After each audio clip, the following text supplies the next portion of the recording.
আসসালামু আলাইকুম প্রিয় দর্শক, আপনারা যে যেখান থেকে আমার এই ভিডিওটি দেখতে পারতেছেন আমি সবাইকে জানাই আন্তরিক শুভেচ্ছা এবং অভিনন্দন। এই যে দেখতে পাচ্ছেন এখানে তাইওয়ান হাইব্রিড ঘাসের কাটিং এর জন্য ঘাসটা কাটা হচ্ছে। এটা হচ্ছে তাইওয়ান হাইব্রিড ঘাস। এই যে দেখেন এই পাশে ঘাস কাটা হচ্ছে। তো এই পাশের ঘাসটা কিন্তু এই যে আগে কাটা হয়েছিল, দেখেন প্রতিটা ঝোপায় কিন্তু প্রচুর পরিমাণে ঘাস আপনার নতুন করে আবার গজাচ্ছে। এই ঘাসটা কিন্তু আপনি একবার রোপণ করলে আপনি কমপক্ষে 5 থেকে 6 বছর পর্যন্ত আপনি এই ঘাসটা একবার রোপণ করেই কিন্তু খাওয়াতে পারেন। এই যে দেখেন এখানের ওই পাশের ঘাসটা কিন্তু এখনো কাটা হয় না, ওই পাশের ঘাসটা কিন্তু রয়েছে। এই দেখেন এখানে যে ঘাসগুলো কাটা হচ্ছে, এই ঘাসের যে কাটিং গুলা হয়ে আছে, সেই কাটিং এর গিটগুলি দেখেন শিকড় যুক্ত। দেখেন এখানে দেখেন শিকড় চলে এসেছে প্রতিটা কাটিং এর ভিতরে।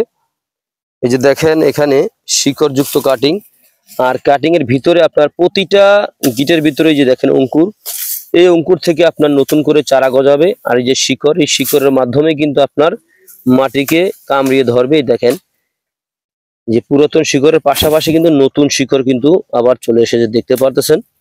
তো এরকম ঘাস যদি থাকে তাহলে কিন্তু আপনার গবাদি পশুর জন্য আপনার ঘাসের কোনো আর টেনশন করতে হবে না, কারণ এই ঘাসটা আপনি একবার রোপণ করলে কিন্তু আপনি কমপক্ষে 5 থেকে 6 বছর পর্যন্ত আপনি এই ঘাসটা খাওয়াতে পারবেন। এই ঘাসে কম সময়ের মধ্যে আপনার কম খরচে আপনি অধিক ফলন পেতে পারেন শুধু আপনার তাইওয়ান হাইব্রিড ঘাসই।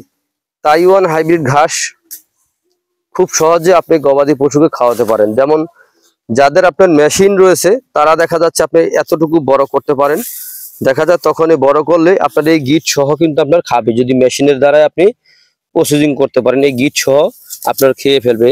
আর যাদের মেশিন নাই তারা হয়তো দেখা যায় আপনার 5 থেকে 6 ফিট হলেই আপনার গোড়া থেকে কেটে খাওয়াবেন, তাহলে কিন্তু আপনার আবার নতুন করে চারা গজাবে। দেখা যায় বিচি থেকে যে ঘাস হয়ে থাকে সেই ঘাস কিন্তু আপনার একবার দুবার কাটার পরে কিন্তু আর ঘাসটা আর থাকে না।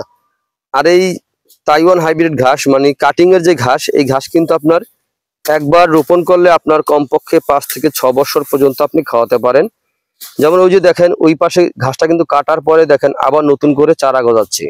এখন কিন্তু প্রচুর পরিমাণে বৃষ্টি হচ্ছে, বর্ষার দিন, তারপরেও দেখেন চারা কিন্তু এখন কিন্তু অলরেডি বের হয়ে গেছে। এই ঘাসটা একবার কাটার পরে দেখা যায় আপনার 20 থেকে 25 দিনের মধ্যে আপনি আবার পুনরায় কাটতে পারবেন।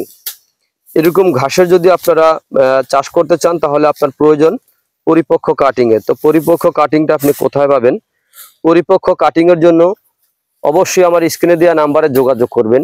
তো প্রিয় বন্ধুরা, আপনাদের কাছে যদি আমার এই ভিডিওটি ভালো লেগে থাকে তাহলে আমার চ্যানেলটিকে সাবস্ক্রাইব করবেন, বেশি বেশি করে শেয়ার করবেন। তো সকলে ভালো থাকবেন, সুস্থ থাকবেন। আল্লাহ হাফেজ।